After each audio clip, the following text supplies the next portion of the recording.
Death note 4வது எபிசோடில் என்ன நடந்துச்சுன்னு பார்க்குறதுக்கு நீங்கள் எல்லோரும் ரெடியா? இதுக்கு முன்னாடி லைட் அந்த டெத் நோட்டை யூஸ் பண்ணி பல சம்பவம் பண்ணியிருப்பான். அதையெல்லாம் கண்டுபிடிக்க ட்ரை பண்ணுற ஒருவேளை இது ஸ்டூடெண்ட்டாக இருக்குமோ அப்படின்ற ஒரு டவுட் வந்திருக்கும். ஸோ அந்த விஷயத்த லைட்டோட அப்பா தான் வந்து போலீஸில் முக்கியமான பொறுப்பில் இருக்காரு இல்லைங்களா?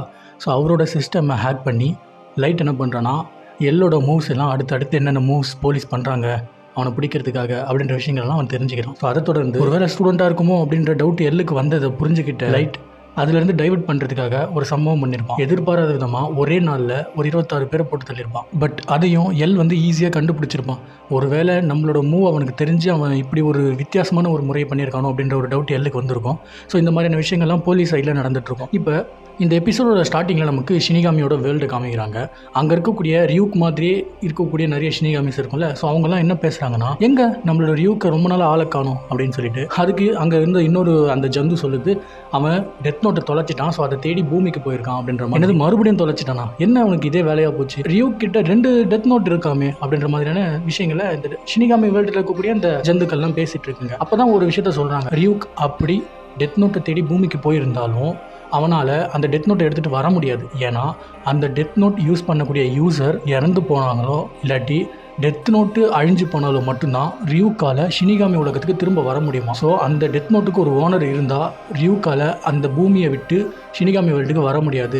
ஏன்னா அந்த டெத் நோட் யார் யூஸ் பண்ணுறாங்களோ அவங்க கூடவே தான் ஷினிகாமி இருக்கணும் அப்படின்ற மாதிரி ஒரு ரூல்ஸ் இருக்கு போல. ஸோ அதனால் ரியூக்கால் இப்போதைக்கு வர முடியாது அப்படின்ற மாதிரியான ஷினிகாமி வேர்ல்டில் இருக்கக்கூடிய ஜந்துக்கள்லாம் பேசிகிட்டு இருக்காங்க. இப்போ லைட்டோட ரூமில் ரியூக்கும் லைட்டும் என்ன பேசுகிறாங்கன்னா, ரியூக்கு இந்த மாதிரி சொல்லியிருப்பால ஷினிகாமி கண்ணை பற்றி போன எபிசோடில். ஸோ ஷினிகாமியோட கண் இருந்தாக்கா ஒரு மனுஷனை பார்த்தாலே அவனோட ஃபேஸுக்கு நேராக அவனோட ஆயுட்காலமும் அவனோட பேரும் நமக்கு தெரிஞ்சிடும். ஸோ ஈஸியாக வந்து டெத் நோட்டில் அந்த பேரை எழுதி அவனை சாவடிச்சுட்டு போயிடலாம் அப்படின்ற விஷயத்த வந்து ரியூக்கு சொல்லி, இந்த டீல் உனக்கு வேணும்னா நீ உன்னோட ஆயிலில் பாதி எனக்கு கொடுக்கணும் அப்படின்ற மாதிரி ரியூக்கு லைட் கிட்ட சொல்லியிருப்பாப்ல. அந்த விஷயத்தை பற்றி லைட் இப்போ சொல்லிருப்பான். அப்போ எனக்கு இந்த ஷினிகாமி கண் இருந்தால் என்னை ஃபாலோ பண்ணுற அந்த போலீஸ் யாருன்னு ஈஸியாக என்னால் கண்டுபிடிச்சி போட்டு தள்ள முடியும். நல்லா தான் இருக்குது, ஆனால் எனக்கு வேணாம் அப்படின்னு சொல்லி இதை கேட்ட ரியூக் ஷாக் ஆகிறான். ஏன் உனக்கு ஷினிகாமி கண்ணு வேணாவானா? நான் இந்த டெத் நோட்டை யூஸ் பண்ணி ஒரு பயங்கரமான ஒரு புது உலகத்தை உருவாக்கி அந்த உலகத்துக்கு கடவுளாக இருக்கணும்னு ஆசைப்படுறேன். இந்த ஆசை இருக்கக்கூடிய நான் என்னோட மொத்த ஆயுட்காலத்தில் பாதியை உங்ககிட்ட கொடுத்து அந்த கண்ணை வாங்கி இப்படி ஒருத்தனை கொன்னுட்டு நான் உருவாக்கின உலகத்தில் நான் கடவுளாக இல்லாமல் போகிறதுக்கு நான் எதுக்கு அதை பண்ணணும் அப்படின்ற மாதிரி பேசுகிறான். ஸோ அவன் சொல்கிற விஷயம் கரெக்டு தானே. லைட்டோட பாயிண்ட் ஆஃப் வியூவில் அது கரெக்ட் இல்லை. இதுல இருந்து என்ன தெரியுதுன்னா, லைட் வந்து ரொம்ப யோசிச்சு ஒரு முடிவு எடுக்கிறான் அப்படின்ற விஷயம் தெரியுது. ஏன்னா தனக்கு ஒரு ஆபத்து இருக்குது, தன்னை ஒருத்தன் ஃபாலோ பண்ணுறான், ஒருவேளை அவன் கண்டுபிடிச்சிட்டா நம்மளோட வாழ்க்கையே காலி, போலீஸ் பிடிச்சிருவாங்க. இந்த ஒரு சுச்சுவேஷனில் யாராக இருந்தாலும் ஷினிகாமியோட கண் இருந்தால் நம்மளை ஃபாலோ பண்ணுறவன் யாருன்ற பேரை ஈஸியாக கண்டுபிடிச்சி அவனை கொண்டுட முடியும் அப்படின்ற ஒரு ஆப்ஷன் இருந்தும் அந்த ஆப்ஷனை சூஸ் பண்ணாமல் இவன் வேணான்னு சொல்கிறான்னா, அப்போ யோசிச்சு பாருங்க லைட் எந்த அளவுக்கு புத்திசாலித்தனமாக யோசிக்கிறான் அப்படின்னு சொல்லிட்டு. அப்போ டெத் நோட் அப்படியே புரட்டி பார்த்துட்டே இருக்கான். அதுலேருந்து ஒரு விஷயத்தை வந்து நோட் பண்ணுறான். ஓகே, இதை நம்ம இப்போ டெஸ்ட் பண்ணி பார்க்க வேண்டியது தான் அப்படின்னு சொல்லிட்டு உடனே ரியூ கேட்குறான், என்னத்தை டெஸ்ட் பண்ண போகிற அப்படின்னு சொல்லிட்டு. பட் லைட் எதுவும் சொல்லலை, அவன் அமைதியாக போகிறான். இப்போ நமக்கு போலீஸ் ஹெட் குவார்ட்டர்ஸை காட்டுறாங்க. லைட்டோட அப்பாவுக்கு வந்து ஒரு கால் வருது. கால் அட்டன் பண்ணால், என்னது திரும்பவும் 6 பேர் இறந்துட்டாங்களா, எல்லாரும் ஹார்ட் அட்டாக்னாலையா, இது என்ன கீரா பண்ண வேலையா அப்படின்னு சொல்லிட்டு கேட்குறாப்புல. ஆமாம், ஹார்ட் அட்டாக் தான் இறந்துருக்காங்க, ஆனால் அதில் ஒரு 3 பேர் வித்தியாசமாக நடந்துக்கிட்டு இறந்துட்டாங்க அப்படின்னு சொல்லிட்டு காலில் வந்தவங்க சொல்லியிருக்காங்க. சரி, அப்படி என்ன வித்தியாசமாக நடந்திருக்குன்றதை பார்க்கலாம். 3 பேருமே ஜெயிலில் இருந்தவங்க. அதில் ஒருத்தன் தன்னோட செல்லில் இருக்க வாலில் அவனோட பிளட்டை யூஸ் பண்ணி ஒரு சக்கரம் மாதிரி ஒன்று வரைஞ்சிட்டு அதுக்கப்புறமா இறந்து போயிருக்கான். இன்னொருத்தன் என்னென்னத்தையும் கிறுக்கி வச்சுட்டு இறந்து போயிருக்கான். இன்னொருத்தன் தப்பிச்சு போக ட்ரை பண்ணி டாய்லெட்டில் வந்து இறந்து போயிருக்கான். ஸோ இந்த மாதிரி வித்தியாசமாக 3 பேர் இறந்துருக்காங்க. இந்த விஷயத்தெல்லாம் வந்து வட்டாரி நம்ம கிட்ட பேசிகிட்டு இருக்காரு. வீடியோ கான்ஃபரன்ஸில் பேசும்போது இந்த மாதிரி அங்கேருந்து அந்த பேட்டர்ன்ஸு, அதுக்கப்புறம் இந்த மாதிரி நடந்த விஷயங்கள் இது எல்லாத்தையும் கிட்ட சொல்லிட்டு இருக்கப்ப வந்து மண்டையை பிச்சுட்டு பார்த்துட்டு இருக்கான். என்ன இவ்வளோ நாளாக கீரா கொண்டவங்க எல்லாம் டப்புன்னு செத்து போயிருக்காங்க, ஆனால் இவனுங்க வித்தியாசமாக நடந்துட்டு செத்து போயிருக்காங்களே, இதுலேருந்து நமக்கு என்ன புரியுது, என்ன சொல்ல வரான் நமக்கு இந்த கீரா அப்படின்னு சொல்லிட்டு யோசிச்சுட்டு இருக்கும்போது அப்போ தான் எல்லுக்கு ஒரு விஷயம் புரியுது. அப்போ கீராவால் ஒருத்தங்களை கொல்றது மட்டும் இல்லாமல் கொல்றதுக்கு முன்னாடி அவன் நினச்ச மாதிரி அவங்கள நடத்த முடியும். இதுலேருந்து என்ன தெரியுதுன்னா, கீரா கைதிகளை வச்சு அவங்கள கொலை பண்ணி ப்ராக்டிஸ் பண்ணிகிட்டு இருக்கான், அவன் சோதனை பண்ணிகிட்டு இருக்கான் அப்படின்ற விஷயத்த வந்து கண்டுபிடிக்கிறான். கொலை பண்ணுறது எப்படின்னு சோதனை பண்ணிகிட்டு இருக்கானா, இவ்வளோ மோசமானவனாக இருக்கான் இந்த கீரா அப்படின்னு சொல்லிட்டு அவர் சொல்கிறாரு. யோ, நீ பெத்த மகந்தாயா எவ்வளோ மோசமான ஒருத்தனாக இருக்கான், இது தெரியாமல் இருக்கியா நீ அப்படின்ற மாதிரி தான் இருக்குது. பட் ஒரு விஷயத்த சொல்லலாம், இந்த விஷயங்களை பற்றி யார்கிட்டையும் வெளியில் சொல்லாதீங்க. ஏன்னா நியூஸில் நாம் இதை டெலிகாஸ்ட் பண்ணால் அந்த கீராவுக்கு தெரிஞ்சிடும், அவனோட சோதனையில் அவன் ஜெயிச்சிட்டான்ற விஷயம் அவனுக்கு தெரியக்கூடாது. அதனால் நீங்கள் இந்த நியூஸை வந்து டெலிகாஸ்ட் பண்ணாதீங்க அப்படின்னு சொல்லிட்டு வந்து ரொம்ப தெளிவாக சொல்கிறான். பட் ஓட்டை இருக்கே, என்ன பண்ணுறது, லைட்டோட அப்பா அவரோட சிஸ்டம் மூலமாக தான் லைட் எல்லாத்தையும் பார்த்துக்கிறான், எல்லாத்தையும் தெரிஞ்சுக்கிறான்ற விஷயம் ஒன்றும் யாருக்கும் தெரியல.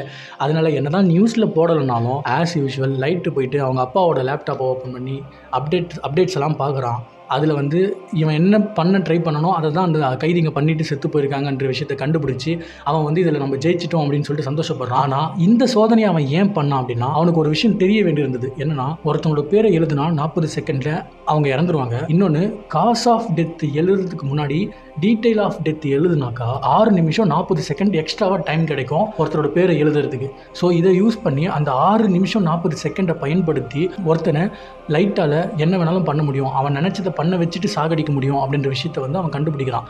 ஸோ இதை யூஸ் பண்ணி என்ன பண்ண போகிறான் அப்படின்னா, செம்ம ப்ரில்லியண்ட்டுங்க இந்த லைட்ன்றவன். ஏன்னா அவனை ஒருத்தன் ஃபாலோ பண்ணுறான், அவனோட பேரை தெரிஞ்சுக்கணும். அதை எப்படி தெரிஞ்சுக்கிறது? அதுக்கு தான் ரியூக்கு வந்து நடுவில் கேப்பில் பூந்து ஒரு டீல் போட பார்த்துருப்பான். ஷினிகாமி கண்டு இருந்தால் அவனுக்கு அவன் பேர் தெரியும்ட்டு. ஆனால் அவன் அந்த ஆப்ஷன் எடுக்காமல் டெத் நோட்டில் இருக்கக்கூடிய ரூல்ஸை யூஸ் பண்ணி ஒருத்தனோட பேரை தெரிஞ்சிக்க முடியும், தெரிஞ்சுக்கிட்டு போட்டு தள்ள முடியும் அப்படின்னு சொல்லிட்டு கண்டுபிடிச்சிருக்கான். இது என்னன்னா, அந்த டைமில் நியூஸில் வந்து ஒரு கைதியை காட்டுறாங்க. பேங்க்கை கொள்ளடிக்க ட்ரை பண்ணி அங்கேருந்து 3 அப்பாவிகளை கொன்னுட்டு தப்பிச்சு போன ஒரு கைதியோட ஃபோட்டோவையும் பேரையும் காட்டுறாங்க நியூஸில். இதை பார்த்த உடனே லைட் என்ன பண்ணுறான்னா, சரி ஓகே டைம் கம்மியாக தான் இருக்குது, பட் என்னால் அதை பண்ண முடியும் அப்படின்னு சொல்லிட்டு கிளம்பி போகிறான். அவனோட கேர்ள் ஃப்ரெண்டை வர சொல்லிட்டு டேட்டிங்க்கு போகிறதுக்கு கிளம்பி போகிறாங்க. அப்படி லைட்டும் அவன் கேர்ள் ஃப்ரெண்டும் போகும்போது இவங்கள ஃபாலோ பண்ணிட்டு இருந்த அந்த போலீஸ் என்ன பண்ணுறா அப்படின்னா, இவன் கேர்ள் ஃப்ரெண்டோட டேட்டிங் போகிறான் போல, சரி ஓகே அப்படின்னு சொல்லிட்டு அப்படியே கூட போகிறான். அப்போ ஒரு பஸ்ஸில் போயிட்டுருக்காங்க. பஸ்ஸில் போயிட்டு இருக்கும்போது திடீர்னு ஒருத்தன் உள்ளே வரான். யாருன்னு பார்த்தா அந்த நியூஸில் காட்டினாங்கல்ல, பேங்க்கை கொள்ளடிக்கும் போது ஒரு 3 பேர் கொண்டுட்டு போனான் இல்லைங்களா. ஸோ அவன் அந்த பஸ்ஸுக்குள்ளே ஏறி பஸ்ஸை ஹைஜாக் பண்ணுறான். அங்கே இருக்கவங்களுக்கு ஒன்றுமே புரியல. பேசஞ்சர்ஸ் இருக்காங்க, லைட்டை ஃபாலோ பண்ணுறவன் பின்னாடி சீட்டில் இருக்கான், லைட்டாக அவன் கேர்ள் ஃப்ரெண்டும் இருக்காங்க. கன்னை காமிச்சு எல்லாரையும் மிரட்டுறான், டிரைவரை வந்து மிரட்டுறான். இதெல்லாம் நடந்துட்டு இருக்கு. அப்போ லைட் என்ன பண்ணுறான்னா, ஒரு துண்டு சீட்டில் அவன் கேர்ள் ஃப்ரெண்டு கிட்ட வந்து சில விஷயங்களை எழுதி காட்டுறான். என்னன்னா, நான் எப்படியாவது அவனை கிட்ட வர வச்சு அவனோட கன்னை அவன் கிட்டேருந்து பிடுங்கிட்டா போதும், அவனை ஈஸியாக நம்மளால் டிஃபீட் பண்ண முடியும் அப்படின்ற மாதிரி எழுதி காட்டுறான். பின்னாடி உட்காந்துட்டு இருந்த அந்த ஃபாலோ பண்ணிட்டு வந்தால அவன் அதை படிச்சுட்டு, இல்லை நீ அப்படி பண்ணக்கூடாது, அவங்ககிட்ட கன்று அது வந்து உண்மையான கன்று, ஸோ இது வந்து ஆபத்தாயிடும், இதை நான் பார்த்துக்கிறேன் அப்படின்னு சொல்லிட்டு அவன் சொல்கிறான். அதுக்கு நீங்கள் யார், நீங்கள் எதுக்கு எங்களுக்கு ஹெல்ப் பண்ணுறீங்க, நீ அவனோட கூட்டாளியா அப்படின்னு சொல்லிட்டு லைட் கேட்குறான். இன்னும் நான் அவன் கூட்டாளியா, இல்லை அப்படின்னு சொல்லிட்டு சொல்கிறான். நான் எப்படி நம்புறதுன்னு உடனே அவன் கையில் இருக்கக்கூடிய ஒரு ஐடி கார்டு எடுத்து காட்டுறான். அதை வாங்கி பார்த்த லைட்டுக்கு ஒரே அதிர்ச்சி. என்னன்னா, அது FBI, அது ஜப்பானில் இருக்க நார்மல் போலீஸ் கிடையாது, அவன் அமெரிக்காலேருந்து வந்து FBI சேர்ந்த ஒருத்த வந்து ஃபாலோ பண்ணிருக்கான்றது லைட்டுக்கு ஒரு பெரிய அதிர்ச்சியாக இருக்குது. அப்போ போலீஸ் ஃபேமிலியில் இருக்கவங்களை ஃபாலோ பண்ணுறதுக்காக FBI வந்து வர வச்சிருக்கான் அப்படின்ற விஷயம் புரிஞ்சுக்கிறான். ரெண்டாவது, அந்த FBIயோட ஐடியில் வந்து யார் ஃபாலோ பண்ணணும் அவனோட பேர் இருக்குது. எதுக்காக அவன் இதெல்லாம் பண்ணணும் அந்த விஷயம் அவனுக்கு வந்து கிடச்சிருச்சு. ஸோ அந்த ஐடியை பார்த்த உடனே தன்னை ஃபாலோ பண்ணனோட பேர் என்னன்றதை லைட்டு தெரிஞ்சுக்கிறான். இப்போ அடுத்து என்ன நடக்குதுனாக்கா, ஒரு சின்ன துண்டு பேப்பரை கீழே போடுறான். இதை பார்த்து அந்த ஹைஜாக் பண்ணுறவன் வந்து அந்த துண்டு சீட்டை எடுத்து பார்க்குறான். அதில் டேட் மட்டும் தான் இருக்குது. யாரா நீ வெறும் டேட் மட்டும் எழுதியிருக்கேன்னு சொல்லிட்டு அந்த துண்டு சீட்டை தூக்கி போட்டுட்டு பஸ்ஸுக்கு பின்னாடி பார்க்குறான். பின்னாடி சீட்டில் நம்மளோட ரியூக்கு இருக்கான்ல, அந்த ரியூக்கு அந்த ஹைஜாக் பண்ணவனோட கண்ணுக்கு தெரியுது. ஒரு சாதாரண மனுஷன் கண்ணுக்கு ஷினிகாமி தெரிஞ்ச என்ன ஆகும், பயப்படுவாங்கல்ல, அதைத்தான் அந்த ஹைஜாக்கர் பயப்படுறான். டேய் இவ்வளோ நேரமாக நீ என் கண்ணுக்கு தெரியல, இப்போ எப்படி நீ என் கண்ணுக்கு தெரியல, யாரா நீ, ஐயோன்னு சொல்லிட்டு அந்த ஷினிகாமி ரியூக்கை வந்து சொல்கிறான். சுட்டா ஒன்றாவாதுன்னு தான் நமக்கு ஆல்ரெடி தெரியுமே, ஸோ சுட்டா ஒன்றாவல. அப்போ தான் ரியூக்கு சொல்கிறான், அப்போ நீ கீழே போட்ட துண்டு சீட்டு வந்து டெத் நோட்லேருந்து கிழிச்ச பேப்பரா, ஸோ அதை தொட்டதுனால தான் அவன் கண்ணுக்கு நான் தெரியும் போல, பரவாயில்ல புத்திசாலி தான் நீ அப்படின்னு சொல்லிட்டு ரியூக்கு லைட்டை பாராட்டுறான். இவனை பார்த்து பயந்து ஓடுங்க அந்த ஹைஜாக்கர் என்ன பண்ணுறான்னா, பஸ்ஸை நிற்க வச்சுட்டு தலை தெறிக்க டோரை ஓப்பன் பண்ணிட்டு கீழே இறங்குறான். வேற ஒரு வண்டி வந்து அடிச்சு செத்து போயிட்டு. அப்பதான் லைட்டை காட்டுறாங்க. லைட் வந்து அப்படியே வில்லத்தனமா சொல்றாங்க, அப்போ நம்ம என்ன எழுதுறோமோ அது அவ்வளோ அக்யூரேட்டா பெர்ஃபெக்டா டைமிங்ல நடக்குது எல்லாமே அப்படின்னு சொல்லிட்டு அவனோட பிளான் என்னன்னா, கரெக்டா 6 நிமிஷத்துக்கு முன்னாடி அந்த ஹைஜாக்கர் கையில கன்னோட இந்த பஸ்ல ஏறணும், இந்த ஸ்டாப்ல இருக்க இந்த பஸ்ல ஏறணும், ஏறி பஸ் ஹைஜாக் பண்ணணும், அதுக்கப்புறம் கன்னை ரியூக்கை பார்க்கணும், அதுக்கப்புறமா அவன் பஸ்லேருந்து கீழே ஓடணும், அவன் ஆக்சிடென்ட் ஆகி சாகணும் அப்படின்னு எழுதி வச்சிருக்கான் டீட்டெயில் ஆஃப் டெத்தில். பெர்ஃபெக்டாக அது நடந்திருக்கு. ஸோ இப்போ அந்த ஹைஜாக்கரும் செத்துட்டான். ரெண்டாவது, தன்னை ஃபாலோ பண்ணோட பேரும் என்னன்னு தெரிஞ்சிருச்சு. இப்போ இதை வச்சு இன்னொரு விஷயம் என்னன்னா, இப்போதான் லைட் வந்து செம புத்திசாலித்தனமாக ஒரு விஷயத்த பண்ணுறான். என்னன்னா, தன்னை ஃபாலோ பண்ணி வந்தவன் FBIன்னு தெரிஞ்ச உடனே அவனை கொல்லாமல் அவனை யூஸ் பண்ணிக்க பிளான் பண்ணுறான். ஸோ அது எப்படி அவனை யூஸ் பண்ணுறான் அப்படின்ற விஷயங்களை நம்ம அடுத்தடுத்த எபிசோட்ஸில் பார்க்கலாம்.